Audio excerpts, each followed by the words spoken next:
Shalom jemaat yang terkasih di dalam Tuhan Yesus Kristus. Penuntun Satedu Sinode Gereja Kristen Jakarta hari ini, Senin 6 Februari 2023. Perintah untuk bersukacita.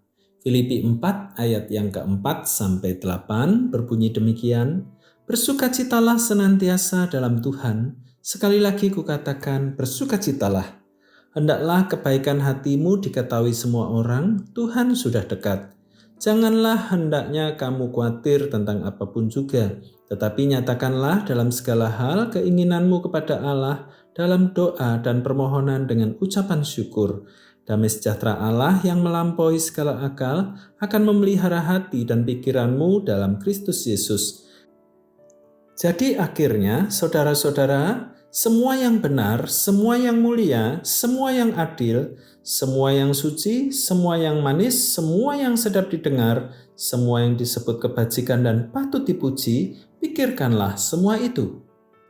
Juga 1 Tesalonika 5 ayat yang ke-16 berbunyi, bersukacitalah senantiasa. John Piper mengatakan Allah paling dimuliakan di dalam kita ketika kita paling puas di dalam Dia. Artinya apabila kita mau bersukacita, maka kita harus mencari sukacita itu dalam Tuhan. Hidup yang penuh ucapan syukur karena kebaikan Tuhan akan membawa sukacita yang melimpah dalam hidup kita. Faktanya tingkat kepuasan kita dalam menjalani hidup ini sebanding dengan bobot sukacita yang kita miliki di dalam Dia.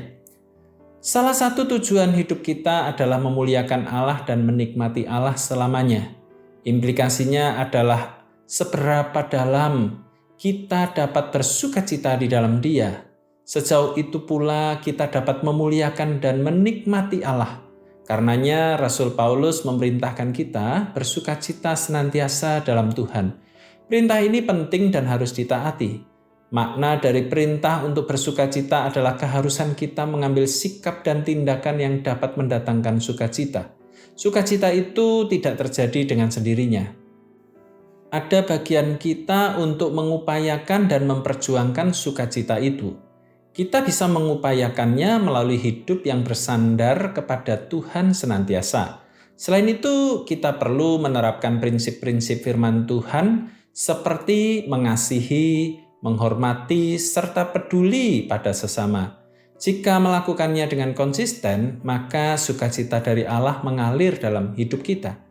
Jadi pada satu sisi, sukacita harus kita upayakan, dan pada sisi yang lain, kita harus sadar bahwa sukacita adalah pemberian Allah. Kedua dimensi ini harus dipahami dan diperjuangkan secara seimbang.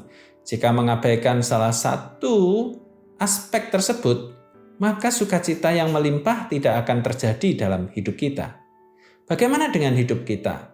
Milikilah rasa sukacita yang tepat dan seimbang. Lakukan bagian kita dalam memperjuangkan sukacita secara tepat sesuai firman Allah. Dalam upaya yang terbaik untuk mengalami dan mengupayakan sukacita, tetaplah bersandar pada hikmat dan anugerah-Nya. Allah akan memelihara hati, pikiran, bahkan seluruh hidup kita sehingga mengalami sukacita. Lakukan upaya yang terbaik untuk menikmati dan mengalami sukacita dalam Tuhan. Selamat beraktivitas, Tuhan Yesus memberkati.